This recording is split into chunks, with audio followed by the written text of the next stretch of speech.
4 times in its history, the City of London has gone up in flames. Roman London was burned twice. Then, 300 years ago, the Great Fire of London broke out here in Pudding Lane. In just over 3 days, the fire destroyed 13,000 homes, leaving 100,000 people homeless. Luckily, only 6 or 8 people lost their lives, but the damage ran into millions of pounds. Firefighting equipment was as primitive as this. During World War II, the heart of London City was reduced to ashes again in the Blitz.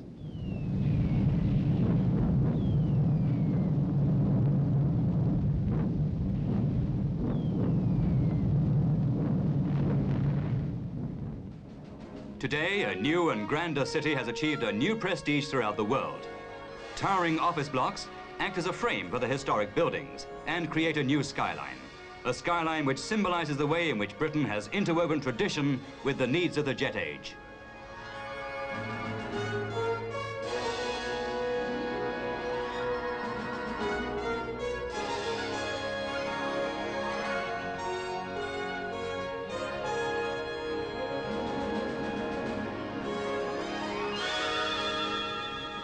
For the 4th time in its history, the city's square mile is being almost totally rebuilt.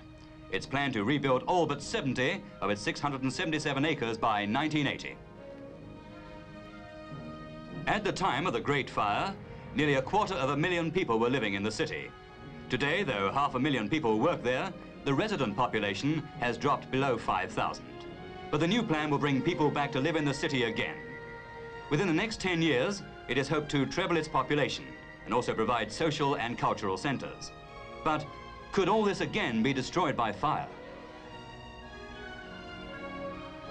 The London Fire Brigade was formed just 100 years ago. It took over from the many private fire brigades run by fire insurance companies, which used horse-drawn fire engines like this one in the London Museum.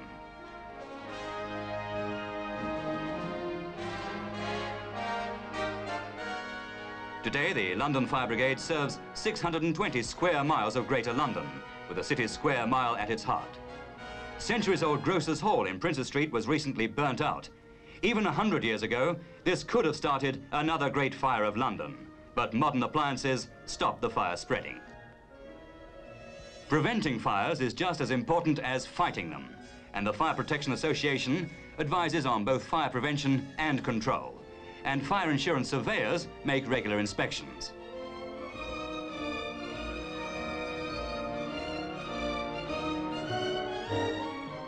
This test of the efficiency of a new kind of sprinkler is being made at the Fire Research Station at Borehamwood, Hertfordshire, run jointly by the Ministry of Technology and the fire insurance companies.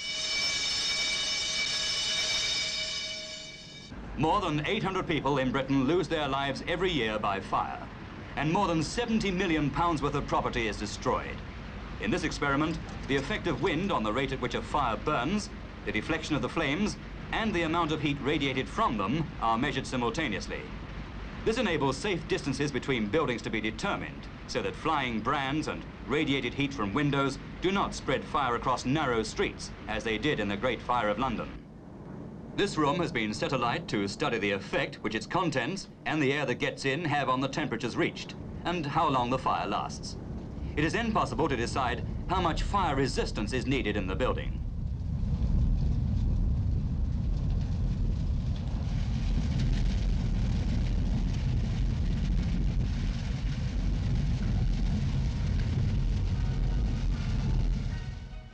All London buildings have to conform to stringent fire regulations laid down by the Greater London Council. If a fire was discovered in a new office building today, this is what would happen.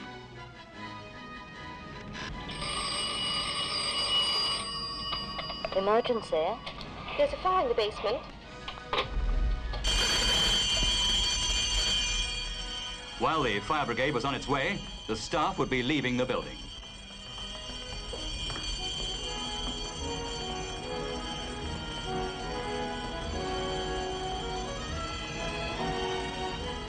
Because tall modern buildings have fire precautions built in, the fire brigade no longer needs very high ladders, and for the fireman's use, one of the lifts is always fitted with special controls and works on a separate protected electrical circuit. Among other precautions, at least one staircase on each floor must have a protective lobby with fire-resistant double doors to stop fire and smoke escaping onto the staircase.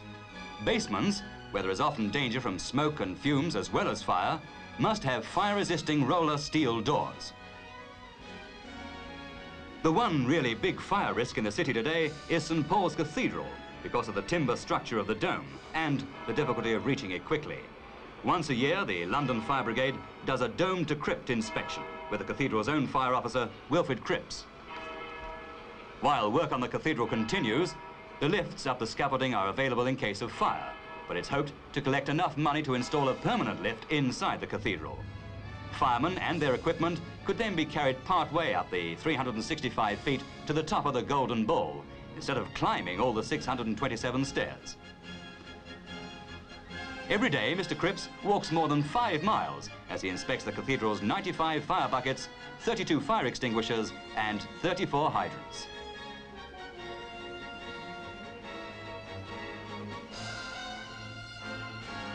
A plan of the crypt for the firemen's use is at the works entrance. In his little office, Mr. Cripps has a detailed plan of the whole cathedral and a telephone directly connected to the control room of the London Fire Brigade's Lambeth headquarters.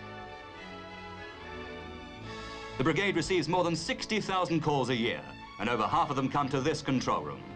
Only a very small percentage today are from the city itself. I see. What is your district? 1108 Watling Street. What district is that? The city. When an alarm call is received, the nearest fire station is alerted in less than 30 seconds.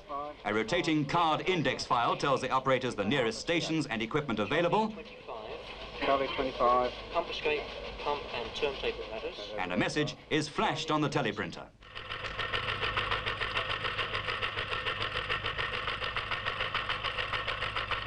This new fire station is in the Barbican area of the city. When the London Fire Brigade started, it had 38 fire engines and fewer than 150 firemen. Today, it has more than 550 vehicles and more than 5,000 firemen.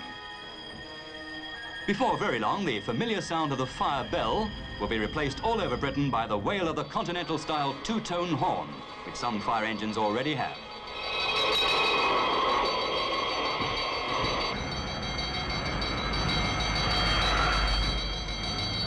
At the same time as fire stations are alerted, the alarm is also passed to the London Salvage Corps. This organisation, which is also celebrating its centenary, was formed and is still entirely maintained by the fire insurance companies.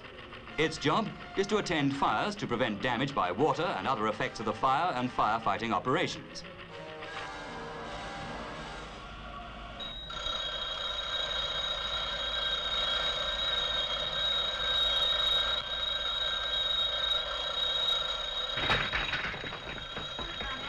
Each vehicle carries 100 large plasticized waterproof sheets for protecting goods. It's also equipped for giving temporary protection to damaged roofs.